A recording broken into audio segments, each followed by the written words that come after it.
Show पर लगारी साहब, ये जो जीआईटी का ये जो एक तस्करा चल पड़ा है, कौन सी जीआईटी असली है कौन सी नकली है, जो कत्लो गारत गरी हुई, जो इंसानी खून बहाया गया, लियारी की सड़कों पे बहाया गया, लियारी के अवाम तो बखूबी जानते हैं। क्या आपको लगता है कि यहाँ पर जाली और असली की बहस होनी चाहिए? बात यह है कि लियारी में खूनरेज़ी हुई, बहुत बुरा हुआ, लेकिन कराची पिछले 35 साल से खून में डूबा हुआ रहा है।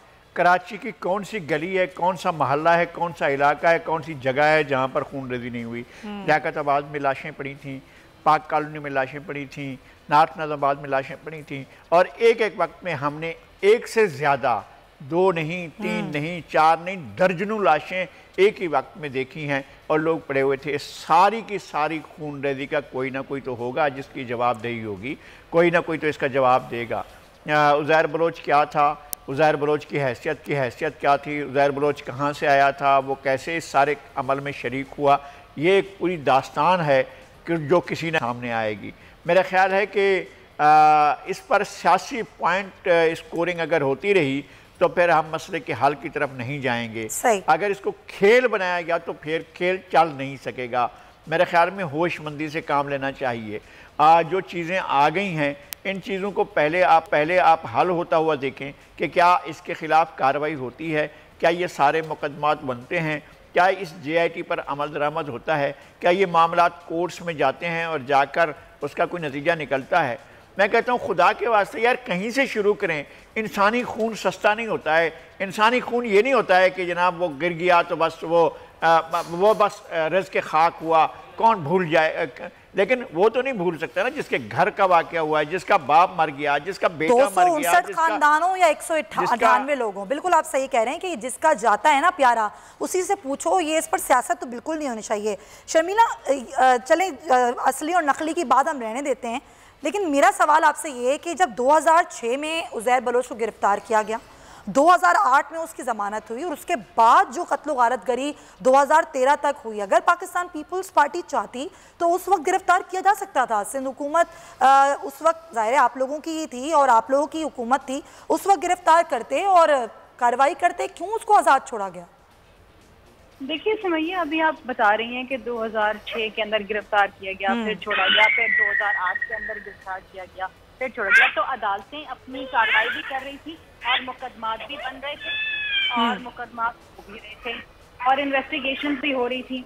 बात यह है कि इस वक्त जो जीआईटी के अंदर इंकशाफात किए गए हैं, और बिलखुसूस अगर मैं बल्दिया फैक्ट्री का जो सानिया हुआ था उसके हवाले से बात करूँ तो उसमें आपने देखा एक पूरा चेन ऑफ इवेंट्स बताया गया कि किस तरीके से ब्लैकमेलिंग हुई, किस तरीके से पैगाम पहुंचा, किस तरीके से एक दिन दहाड़े 250-300 लोगों को आग में भून दिया गया और उसके कौन करता धरता थे पूरी नाम है। चले उज़ैर की तो जीआईटी को एक मशकूक बनाने वाली बातें की जा रही है ना कि जी हमारी सही कि आपकी सही, इस पे तो किसी को कोई इल्हाम नहीं है ना।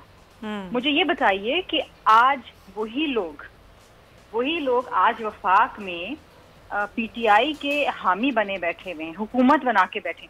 कोई उनसे पूछ रहा है? मैं अभी वो सवाल पीटीआई से करती हूँ, पीटीआई से सवाल, लेकिन मेरे सवाल का जवाब आपने नहीं दिया। अच्छा, दूसरी चीज उज़ैर बलोच के पे आ जाते हैं। उज़ैर बलोच की जब आप बात करते हैं तो आपको याद होगा कि 2012 में भी लियारी के अंदर ऑपरेशन शुरू किया पाकिस्तान पीपल्स पार्टी की हुकूमत ने, और उस वक्त आपको याद होगा कि पूरी लियारी ने बगावत की, वहां पर मासूम लोग भी, और ये ऑन रिकॉर्ड है कि बेगुनाह जाने भी गई, वहां पर लोगों के पास खाने पीने के लिए जो है वो अशिया मुयस्सर नहीं हो रही थी। तो 14-15 दिन का सीज था, आपको याद है। उसमें उज़ैर बलोच ने बगावत की पीपल्स पार्टी के खिलाफ, और पीपल्स पार्टी ये भी कहा कि अगर इलेक्शन होता है तो मैं बिलावल भुट्टो जरदारी के खिलाफ खड़ा होऊंगा, खुद खड़ा होऊंगा, और ये रिकॉर्ड है। और उससे और क्यों की थी ये बगावत? जी, क्यों की थी ये बगावत उज़ैर बलोच ने? क्योंकि लियारी में ऑपरेशन हो रहा जराइम पेशा अनासर के खिलाफ, और उसमें वो शामिल थे। और आपको याद होगा कि उससे पहले जब 2011 तक 2008 से 2011 तक जुल्फ़िकार मिर्जा वजीर दाखिला थे, तो ये भी कोई उनसे जाके पूछे कि किस तरीके से उन्होंने उज़ैर बलोच को सरदार उज़ैर बलोच बनाया। आप लोगों ने क्यों नहीं पूछा उस वक्त जुल्फ़िकार? हमने तो पूछा, और यही वजह थी कि जुल्फिकार मिर्जा ने पीपल्स पार्टी से रस्ते अलग कर दिए। अच्छा। और बुनियादी वजह ये थी क्योंकि वो मुखालफत करते थे ऑपरेशन की। अच्छा। और बिलखुसूस लियारी में, और यही वजह थी कि उनके रस्ते अलग हुए पीपल्स पार्टी से, और पीपल्स पार्टी आप लोगों ने उनसे पूछा तो जरूर, बिल्कुल आप सही कह रही हैं, लेकिन कोई कार्रवाई उस वक्त क्यों नहीं की जब सारी चीजें सामने देखिए मेरी बात सुने, मैं तो यही आपसे पूछना चाह रही हूँ ना, आज 5 अली जैदी साहब से भी मैं सवाल ही पूछना चाह रही हूँ भाई, आप तो पता नहीं कौन से सन की बात कर रहे हैं, वो दुबई से वापस आए तो उनको लिफाफा मिल गया, वो भी 5 साल तक लेके क्यों बैठे रहे इस लिफाफे? जी हाँ, बिल्कुल ये सवाल मैं पूछूंगी कि भाई वो लेके क्यों बैठे, लेके क्यों बैठे रहे, और जुल्फिकार मिर्जा क्यों है इत्तेहादी आई के, क्यों बात नहीं करते, पूछिए ना उनसे।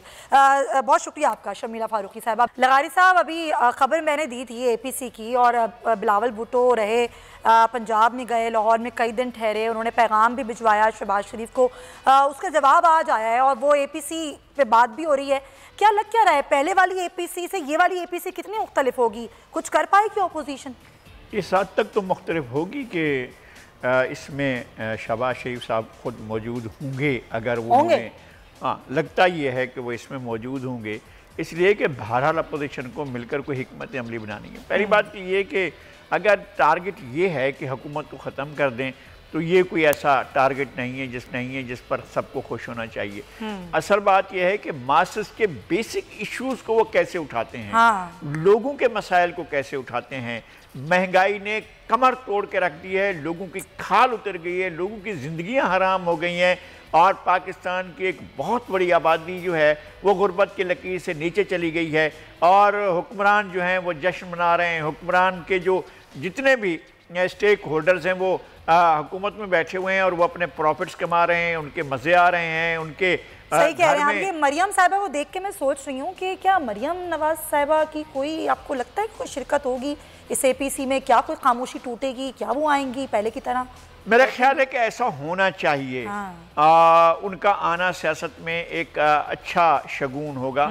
हमें किसी के भी सियासत में आने या ना आने से हमें उससे कोई फ़र्क नहीं पड़ता है। हम तो ये देखते हैं कि क्या वो लोगों अपने ख़ानदान, अपनी फैमिली, अपने दायरे के मफाद के अलावा आम आदमी के मफाद के लिए, किसान के मफाद के लिए, मज़दूर के मफाद के लिए, मेहनत कश के मफाद के लिए, छाबड़े वाले के मफाद के लिए, थल्ले वाले के मफाद के लिए, रेडी वाले के मफाद के लिए उनके पास क्या प्लानिंग है और वो क्या सोचते हैं। लोगों का इस वक्त महंगाई से उन बेहाल हो चुके हैं। एक सूरत हाल है। फिर अजाब है कि जनाब आप देखें कराची जैसे शहर में लोग जो हैं वो 8 घंटे, 10 घंटे, 12 घंटे लोड शेडिंग में गुजारते हैं, और इस पर कोई किसी के कान पर जूं नहीं रेंगती है।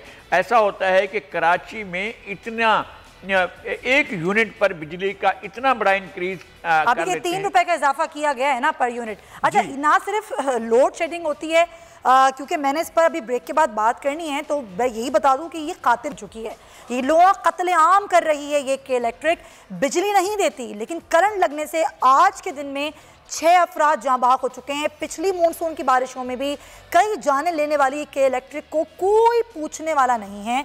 क्या है कोई इसका पुरसाने हाल? क्या कोई पकड़ेगा इनके गिरबान? इस पर हम आवाज़ उठाएंगे इस ब्रेक के बाद। आप हमारे साथ रहिए।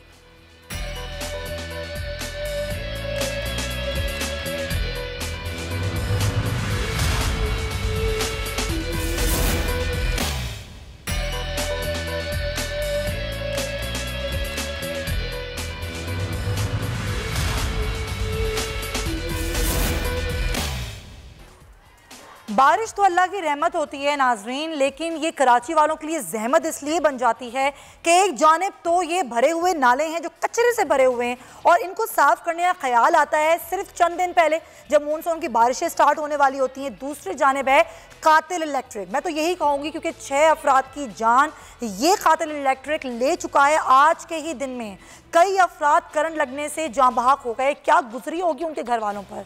वो लोग जो अपने घरों से बाहर निकले रोज़गार के लिए या किसी काम के सिलसिले में, वापस ना आए, वापस उनकी लाश आई, क्या गुजरी होगी सोचें आप। और ये कोई आज की कहानी नहीं है, पिछले साल भी जब मानसून की बारिशें हुई थी इसी तरीके से लोग मरे थे। नोटिस लिए गए थे कि इलेक्ट्रिक के खिलाफ दरख्वास्तें दायर हुई थी, नेपरा ने नोटिस लिया था, लेकिन क्या हुआ? कुछ भी नहीं। बिजली बढ़ा दी जाती है, घंटों लोड शेडिंग की जाती है, उसके बाद ये कातिल इलेक्ट्रिक लोगों की जान लेती है, लेकिन कोई पूछने वाला इनको बिल्कुल नहीं है। नदीम अहमद से बात करेंगे। आज के दिन में ही 6 अफराद जाँ बाक हुए हैं। किस किस इलाकों में करंट लगने के वाक़यात हुए हैं, नदीम से जानेंगे। नदीम बताइएगा, 6 अफराद जाँ बाक हो गए हैं करंट लगने से। जी हाँ, बिल्कुल। आज मजमूई तौर पर 6 वाक़यात मुख्तलिफ इलाकों के अंदर रोनुमा हुए, जिसमें Karsaz road, Karimabad, model colony, हिजरत कॉलोनी के इलाके शामिल हैं और इसके अलावा नागन चौरंगी के ऊपर। नागन चौरंगी पर अब से कुछ देर पहले 2 मुख्तलिफ वाक़यात हुए हैं, जिसमें एक 10 साला बच्चा जिसका नाम नबील बताया जाता है, जो कि मुस्लिम टाउन का रिहायशी था, अपने घर के बाहर खेल रहा था। इसी दौरान बारिश के पानी में करंट के बायस से ये बच्चा जाँ बाक हो गया है। दूसरा वाक़या करीबी सेक्टर 11C के अंदर पेश आया, जहां निजी बैंक के अमले में शामिल राशिद नामी नौजवान, जो कि इलेक्ट्रिक का तार जोड़ रहा था, इसी दौरान करंट लगने के बाद निजी बैंक में राशिद, और ये भी करंट लगने के बाद जाँ बाक हो गया। यूं मजमूई तौर पर आज 6 अफराद करंट लगने के बाद जाँ बाक हुए हैं, मगर ताहाल के इलेक्ट्रिक की जानिब से इस सारी सूरत हाल के ऊपर ना ही कोई रद्द अमल जाहिर किया गया है और ना ही इन वाक़यात के हवाले से कोई हिकमत अमली का ऐलान किया गया है कि इन करंट क्या इन इलाकों से नदीम शिकायत गई थी कि बिजली के तार टूटे हुए हैं, ये करंट लगने का सबब बन सकते हैं? क्या इलाका मकीनों ने कुछ शिकायत दी थी कि इलेक्ट्रिक को? जी, इस किस्म का कोई वाज़े कोई ऐसा हादसा रोनुमा नहीं हुआ कि कहीं कोई बिजली के तार गिर गए हों, क्योंकि ये अर्थिंग का मामला गुज़िश्ता बरस भी जो है वो देखा गया था। बेशतर मकामात के ऊपर शहर भर में यही इसी तरह के वाक़यात रोनुमा हुए थे कि शहरी बारिश के पानी में सफ़र करते हुए करंट लगने के बायस अचानक इस किस्म के हादसात का शिकार हो जाते हैं। क्या वजूहात होती हैं अब इस बारे में कि इलेक्ट्रिक की जानिब से क्यों मुनासिब इंतजाम नहीं किए गए थे इस अर्थिंग? इलेक्ट्रिक तो बताने को तैयार ही नहीं है ना। बहुत शुक्रिया नदीम अहमद, आप अफसोस की बात है इंतहाई, कोई पूछने वाला नहीं है इस पर। वापस आते हैं कि इलेक्ट्रिक की सितम ज़रीफ़ी है, इस पर बात करते हैं। लगारी साहब, आज के ही दिन में, सिर्फ आज के ही दिन में 6 अफराद जाँ बाक हो गए। मुझे तो इतना दुख हो रहा है, इतनी तकलीफ़ हो रही है। आज जो कारसाज रोड पे हुआ कि वो करंट लगने से एक शख्स जाँ बाक हुआ, जिसकी उम्र भी बहुत ज़्यादा थी, वो काफ़ी देर तक वो उसी तारों में लिपटा हुआ पड़ा रहा, कोई उठाने उसको नहीं आया। और ये कुछ ऐसे ही वाक़यात हमने पिछले साल भी देखे थे। क्या सितम ज़रीफ़ी है कि कोई पूछने वाला नहीं है कि इलेक्ट्रिक को? अभी तक तो वैसी बारिश नहीं हुई है जो पिछले साल की बारिश थी। खुदा ना खास्ता अगर वैसी ही इतनी ही शिद्दत की बारिशें अगर इस मरतबा होती हैं तो फिर ज़्यादा नुकसान का ख़तरा है। अल्लाह ना करे कि इंसानी जानों का ज़िया हो, और जिस तरह से लोग करंट लगने से जाँ बाहक हो रहे हैं, जिस तरह से लोगों की जानें जा रही हैं, इंसान की जान इतनी सस्ती नहीं होती है जिस तरह से हमारे इदारों ने, हमारे महकमों ने, हमारे काम करने वालों ने किया है। बच्चे इन नालों में डूब जाते हैं, नालों की सफाई का ख्याल नहीं आता। और सफाई का ख्याल जैसे आपने कहा कि उस वक्त आता है जब बारिश सर पर पहुँच जाती है, उससे पहले किसी को भी नहीं, किसी सतह पर भी किसी को ख्याल नहीं होता है कि भाई आखिर इनकी सफाई एक प्रॉपर। आप गिन लेना कितने नाले हैं पूरे के पूरे कराची के अंदर, उन नालों की सफाई के लिए आप अमले का तकर्रुर कर लें, आप लोगों की जिम्मेदारी लगा लें, एक डिपार्टमेंट बना लें कि भाई ये नालों की ही सफाई करेगा। नहीं, अमला भी है और डिपार्टमेंट भी है, मशीनरी भी है, लेकिन क्या कभी फंड्स का रोना रोया जाता है, कभी इख्तियारात का रोना रोया जाता है। यही सुनते हैं ना हम कि भाई हमारे पास फंड्स नहीं है, मशीनरी नहीं है, इख्तियारात नहीं है, ये उसकी जिम्मेदारी है, ये मेरी जिम्मेदारी नहीं है, यही होता है। और इल्ज़ामात दर इल्ज़ामात होते हैं। सिटी गवर्नमेंट जो है वो सूबाई हुकूमत पर इल्ज़ाम लगा रही होती है, सूबाई हुकूमत वफाकी हुकूमत पर कह रही होती है, वफाकी हुकूमत फिर नीचे चली जाती है, वो अपने इल्ज़ामात लगाना शुरू कर देती है। असल में खेल हो रहा होता है, अवाम के इश्यूज़ को कोई नहीं देख रहा, उनको अवाम के इश्यूज़ को अगर एड्रेस करते। सब्सक्राइब करें और बेल दबाएं ताकि कोई खबर रह न जाए।